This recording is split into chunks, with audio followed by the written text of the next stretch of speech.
Yıllardır içimde dinmeyen bir sızı var. Kardeşimle bacımın yaşadıklarına inanıyorum. Onları bulmalıyım. Halbuki beni sevdiğini defalarca söylerdin. Şimdi susmayı tercih ediyorsun. Son yarış birinci gelenler arasında olacak. Kazanan büyük ödülü alacak. Neymiş büyük ödül? Yeni doğmuş tay. Tuğrul Meteer, namı diğer Cüneyt Arkın'ın 3. oğlu. O Cüneyt Arkın'a baba, Cüneyt Arkın'sa ona oğlum der. O kadar çok filmde baba oğul oynamışlardır ki gerçek hayatta da birbirlerini baba oğul gibi görürler. Cüneyt Arkın, Türkiye'nin Alain Delon'udur der.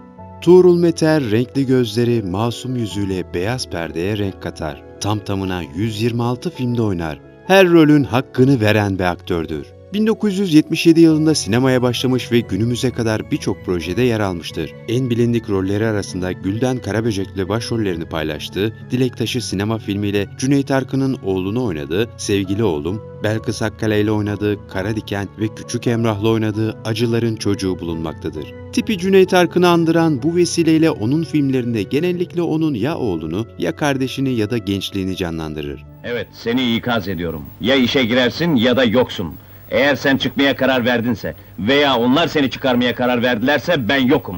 Her şey havaya uçuncaya kadar elimi kolumu bağlayıp oturacağımı sanıyorsan aldanıyorsun. O kadar enayi değilim. Yeşilçam filmlerinde ortalığı kasıp kavuran bu oyuncular şimdilerde ise çok perişan haldedir. Tuğrul Meteer bu ülkede kim hakkını almış, kime değer verilmiş? Her şey öldükten sonra, Allah rahmet eylesin, çok iyi bir oyuncuydu. Ben şimdi öldükten sonra sen beni istediğin kadar an. Mühim olan insanlar yaşarken anmak. İnsanlara yaşarken değer vereceksin. Onlar da görecek. Bir manevi güzellik olur. Tuğrul Meteer 1954 yılında Hatay'da dünyaya gelir. Daha sonra yaşamını İstanbul'da sürdürür. Sinemaya başlamadan önce kendi halinde biridir aslında. Birçok iş yapar, ticaretle uğraşır. Şişli Kent Pasajı'nda bir tekstil atölyesi vardır. Onun işletmeciliğini yapar. Çalıştırdığı bu konfeksiyon atölyesinde filmler için çekimler yapılır. Ne olduysa filmcilerin mekan olarak bu konfeksiyonu kullanmasından sonra oldu.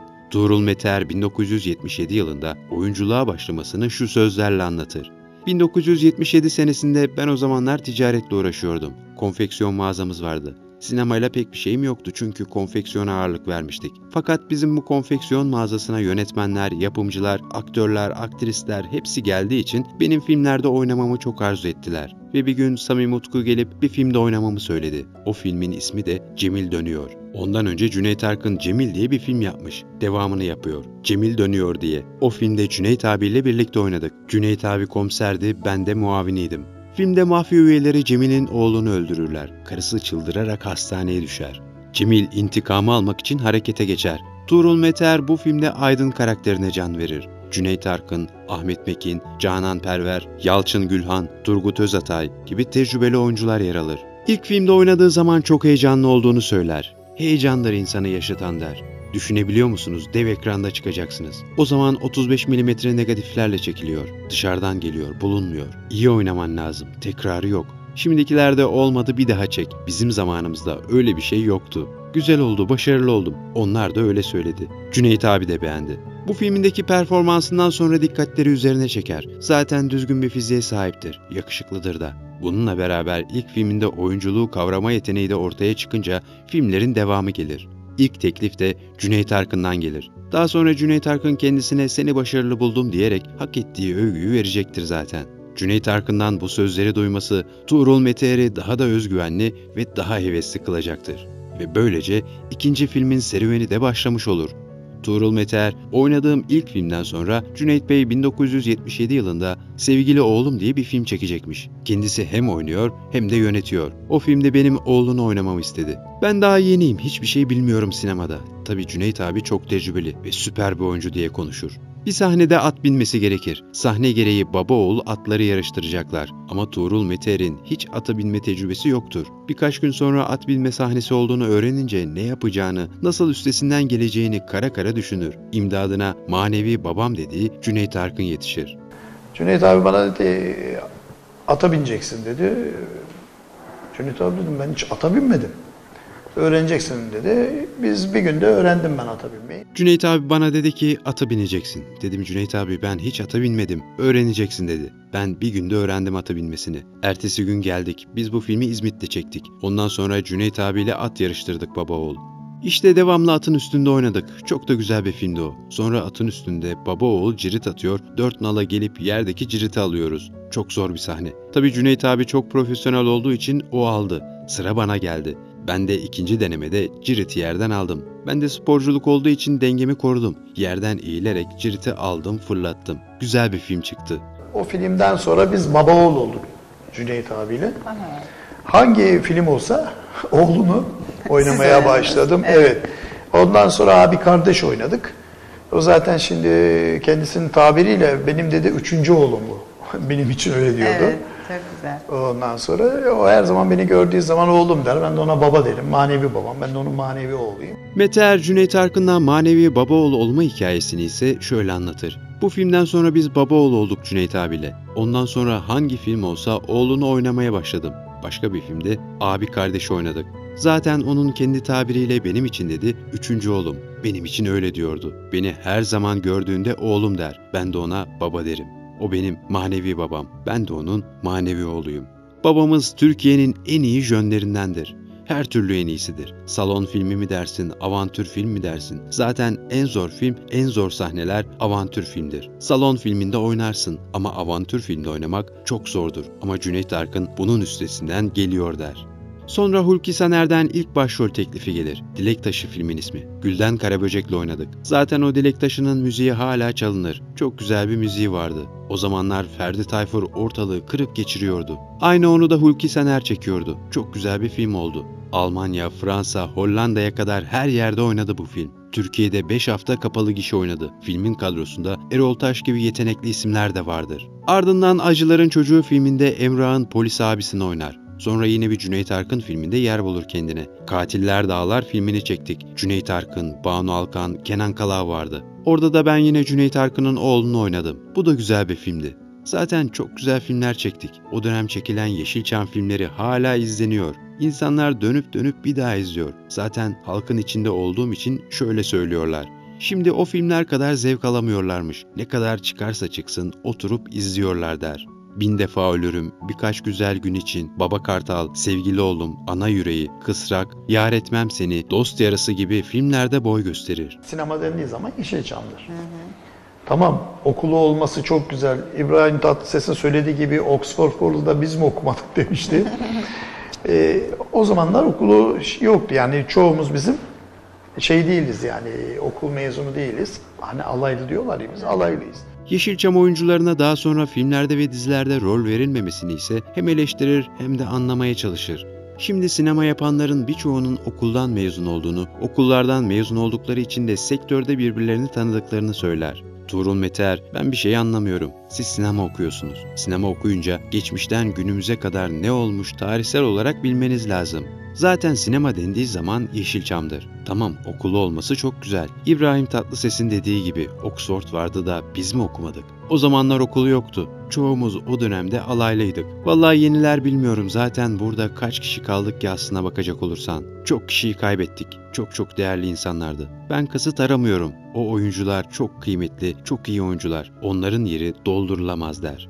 Yeşilçam'da oynayan birçok oyuncunun çok yetenekli olduğunu söyler. Katiller Dağlar filminde birlikte oynadığı Ali Erona'nın korkunç derecede iyi bir oyuncu olduğunu söyler. Eşref Kolçak, İzzet Günay, Orhan Günşray gibi oyuncuların yeri asla doldurulamayacaktır ona göre. Kadir Savun, Erol Taş gibi oyuncular dünyanın başka yerinde oyuncu olmaları halinde dünya çapında oyuncular olacağını düşünür. Erol Taş vardı. O kadar iyi bir oyuncu ki neredeyse suratının yarısı gülüyor, yarısı ağlıyor. Böyle korkunç bir oyuncu olamaz. Tabii biz de bunlardan feyz aldık. Onlar bizim ustamızdır der. Bir de o zamanlar saygının çok önemli olduğunu söyler. Toplum olarak da, sinema sektörü olarak da saygıyı çok önemser. Mete Er mesela saat 8'de çekim yerinde olun derlerdi. Biz saat 7'de oradaydık. Kim olursa olsun 7'de oradaydı. Hepimiz askerdik. Sette uzun süre beklemesiyle ilgili bir anısını şöyle anlatır. Katiller Dağlar filminde sabah 8'de sette olmamız lazımdı. Biz 7-7.30'da oradayız. Tabii Cüneyt abi de orada. Sabah 7'de geldik, akşam saat 18'de motor denildi. Yani neredeyse 11 saat, 12 saat orada asker gibi oturduk. Sonra sıra geldi. Öyle icap ediyor. Orhan Elmas çekiyordu. Beni gösterip işte böyle olacaksınız diyordu. Adamın hiç sesi çıkmıyor diyordu. İş yapıyoruz. O zaman yapmayacaksın. Şimdikilere bakıyorum saat kaçta gidiyoruz, ne zaman bitiyor, yapmayın kardeşim o zaman bu iş der. Vallahi hak ettiğini kim aldı acaba sinemada? Şimdi düşünüyorum da. Sinemada hak eden, o sizin söylediğiniz şöyle olur. Avrupa'da olur o. Bizim burada olmaz. Zaten burada sırf sinema olarak da değil, çalışan insanlarımız da dahil olmak üzere hangisi acaba emeğinin karşılığını alabiliyor? O kadar film çekmelerine rağmen maddi anlamda hak ettiklerini alamazlar. Şimdi düşünüyorum da hakkını alanlar ancak Avrupa'da olur. Bizim burada olmaz. Zaten sadece sinemada değil, çalışan insanlarımız da dahil olmak üzere hangisi acaba emeğinin karşılığını alabiliyor? Tabii biz bunu istiyoruz, gönül bunu istiyor. Telif hakkımız yok bizim. Çok önemli bir şey. Tüm televizyonlarda, yerel kanallarda benim filmim oynuyor. Orada oynatıyorsan bu telif hakkı parasını vereceksin. Zaten o zamandan ne kazanmışız ki? Ha tabii bunların içinde kazananlar olmuş ama genelleme yapıyorum. Şimdikiler dizi çekiyorlar. Korkunç paralar kazanılıyor. Allah daha da versin. Hatta manevi babam Cüneyt Arkın bana şöyle bir şey söylemişti. Oğlum dünyaya bir daha gelirsem dizi oyuncusu olarak gelirim diye konuşur. Yani şöyle bir genelleme yapsak Türkiye halkı olarak işte diyorum ya kimin hakkı, kimin hakkını almış, kim vermiş, kime değer verilmiş. Her şey öldükten sonra. İşte Allah rahmet eylesin çok iyi oyun. Mühim o. Ben şimdi öldükten sonra sen beni istediğin kadar al. Mühim olan insanlar yaşarken anılmak. Birçok Yeşilçam oyuncusunun yaşamını yitirdiğini, geriye kalanlara ise sahip çıkılması gerektiğini söyler Tuğrul Meteer. Geriye kaç kişi kalmış ki? Mesela diyorum ki Yeşilçam'dan alın, serpiştirin oyuncuları dizilere. Halk da bunu istiyor. Hem maddi hem manevi olarak bu oyuncuları desteklemek lazım.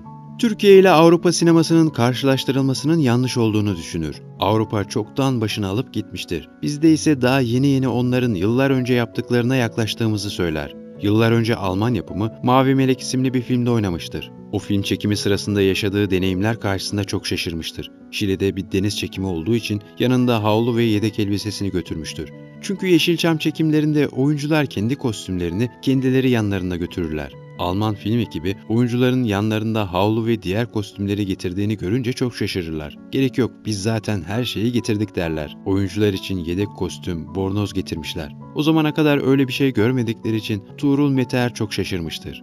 İnsanlara çok değer verdiklerini söyler. Çalışma saatleri, yemekler, her şey olağanüstüdür. Tuğrul Meteer bizde sabaha kadar çekimler sürerdi. Biz oyuncular yüzümüzle para kazanıyoruz. Uykusuz kalıyoruz, yüzümüz düşüyor. Görsel bir iş yapıyoruz biz diyerek çok zor şartlar altında mücadele verdiklerini söyler. O yüzden Yeşilçam oyuncularını üzmemek gerektiğini de dile getirir.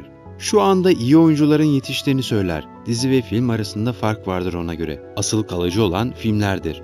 Bir festivale gittiklerinde seyirci dizi oyuncularını değil kendilerini tanır. En çok ilgiyi Yeşilçam oyuncularına gösterirler. Çünkü kalıcı olan işler yapmışlardır. Tuğrul Meteer çünkü bizim yapmış olduğumuz sinemaydı. Bunlar dizi yapıyorlar der. Tuğrul Meteer dizilerde de oynar. Yine Cüneyt Arkın'la Doktorlar dizisinde oynar. Oynadığı filmleri izlediğinde ise duygulanır Tuğrul Meteer. O günlere gider. Zaten dikkat ederseniz hep eskiyi anımsar insanlar der. Eski filmler, eski müziklerin hep dinlenmesinin, hatırlanmasının sebebinin çok kalıcı ve çok sahici olmasına bağlar. Oynadığı tüm filmleri birbirinden ayırmaz. Hepsini ayrı ayrı sever. Bir insanın çocuğu olur. Ayırt edebilir misin çocuğunu? O filmlerde bizim çocuğumuz der. O zamanlar cep telefonu yoktur. Çekim sırasında sevenler gelip imzalı fotoğraf isterler. Tuğrul Meteer bu yüzden yanımızda fotoğrafla dolaşırdık. İmzalayıp veriyorsun. O sırada yanımızda fotoğraf yoksa adreslerine imzalı fotoğrafı gönderirdik. Almanya'ya, Hollanda'ya kadar. Çünkü bizler sevenlerimiz sayesinde varız. İnsan geçmişini unutmayacak. Bir de bir şeyi unutmayacak. Senden büyük Allah var der. Oyuncular halk sayesinde bir yere gelmiştir. O yüzden büyüklük taslamak saygısızlık olur ona göre. Yeşilçam kadın oyuncularından Fatma Gire'yi çok beğenmektedir. Her zaman beraber bir filmde oynamak istemiştir ama bir türlü olmamıştır bu. Ama yıllar sonra Hasret adlı bir dizide birlikte oynarlar. Ve oynadıktan sonra bir kez daha Fatma Gire'nin çok büyük bir oyuncu olduğunu söyler. Türkan Şoray'ın da zaten çok başka bir aşamada olduğunu söyler. Onlarla aynı döneme denk gelememiştir. Tuğrul Meteer ev yaşamında da eşine yardım eder. Her şeyi yapar. Her şeyi yapar ama bir tek yemek yapamamaktadır. Antakyalı olduğu için yemek yemeyi çok sever. Oyuncu olmak isteyenlere de önce okul okumalarını tavsiye eder. Oynadığı filmlerle Türk sinemasının unutulmazları arasına giren Tuğrul Meteer, iyi ki sinemanın büyülü dünyasına girmiş, iyi ki izlemişiz onu. Bir videomuzun daha sonuna geldik. Diğer videolarımızdan haberdar olmak için kanalımıza abone olmayı ve bildirim zilini açmayı unutmayın. Sağlıkla kalın.